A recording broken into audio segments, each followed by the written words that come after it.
See, can the Warriors force a Game 7? Absolutely they can. It's going to be a great atmosphere. Oracle, the Warriors, they do deserve it. The NBA, they deserve it. They were able to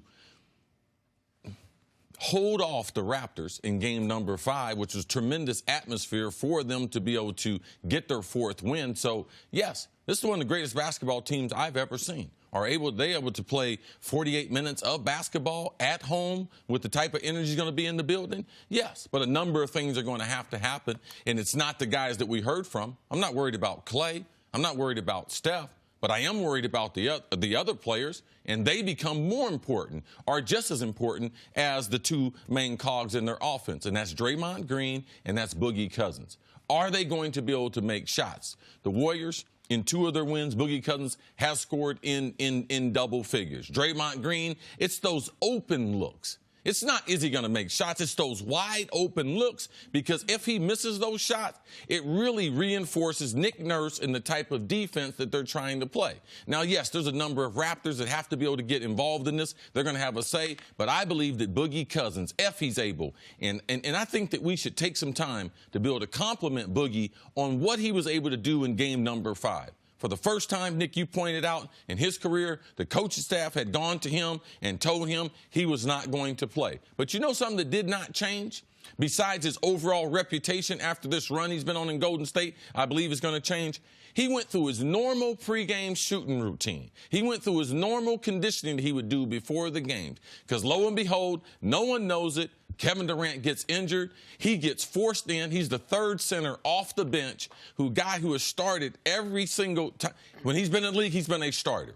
And it's hard to give that up. So to see Boogie Cousins, a person who's received a lot of criticism, to see him be able to adapt, play a key part in that game, and he will be playing late in the 4th quarter. And if he plays well, the Warriors' chances of forcing a game number 7, I believe, Nick, they're real. Well, listen, we know that Clay and Steph are going to play well, or we think we know that. Can there be a 3rd guy to where those 3 people, Clay, Steph, and Draymond, Clay, Steph, Iguodala, Clay, Steph, Boogie, those 3 guys going to need to combine for around 85 points tonight. Pencil Clay and Steph in for 65. I think they're going to be able to do it. Can one of those other 3 main Warriors get a 20-point game, which we have not been able to see them do in this NBA Finals? To me, that is the clearest path for the Warriors to win, along with the home crowd carrying them, along with Pascal Siakam missing open shots and Danny Green staying in this little mini 2-game shooting slump that is very real. The first play of the 4th quarter of Game 5, the Raptors drew up a brilliant play to get Danny Green a wide-open corner 3, and Danny Green clanged a wide-open corner 3. They need him to get going. But I'll be honest, I am as conflicted about this pick, about this game, as any game these NBA playoffs, because logic and reasoning says I should hammer the Toronto Raptors. They have been better. They have dominated this series. They are healthier, and they're slight underdogs. But the Warriors, maybe it's 5 years of watching them. Maybe it's the aura of Oracle. Maybe it's because I just saw Steph and Clay turn a 6-point deficit into a 3-point lead like that. It's scary. It's scary to say, are you really going to go out and say the Warriors, this part of their dynasty is going to end in their building, in this game, with that level of emotion? The X's and O's, the analytics say the Raptors not only should be favored, but should be favored by 4 or 5 points instead of underdogs by 2 or 3. And so that says there'd be value in picking the Raptors, and I don't know if I'm going to be able to do it. Why do you think, the Warriors are favored? It's a small number, but why do you think the Warriors are favored in this one? A lot of times, just as a former athlete, I don't really get caught up into the line. Because the line, to me, is not really the true breakdown of who's going to win the game. The line is just betting. It's about betting. You know, and I'm trying to get even money on both sides. Yes, and I could understand the Warriors. They should be the favorite.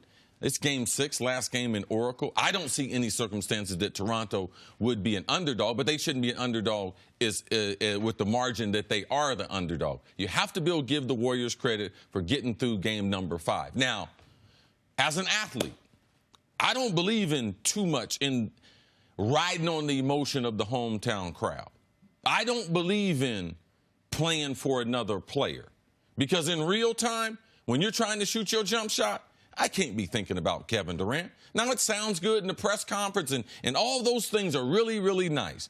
But will it have an effect on the game? Does it make you grab another rebound? Does it make you get on the floor for a loose ball? No. The Warriors are going to be all in. They got a championship organization. They're going to play as hard as they can.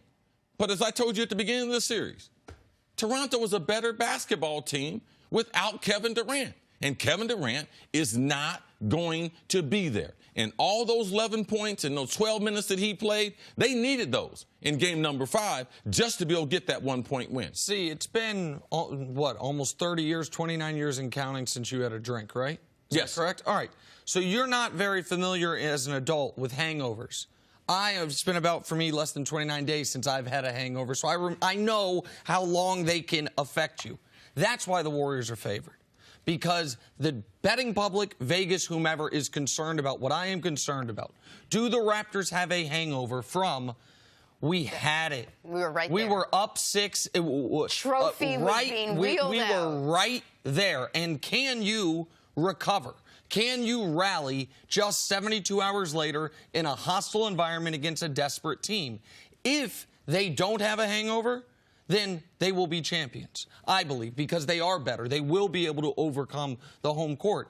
But if they have any bit of it, we saw the Warriors in a similar situation where they had to go on the road in a Game 6 after losing a Game 5. They actually outplayed the Cavs in that game for the second, third, and fourth quarters. They were down 31-11 after the first quarter. They were not ready, and that's why they lost that game in Cleveland. And then it's a coin flip game in Game 7.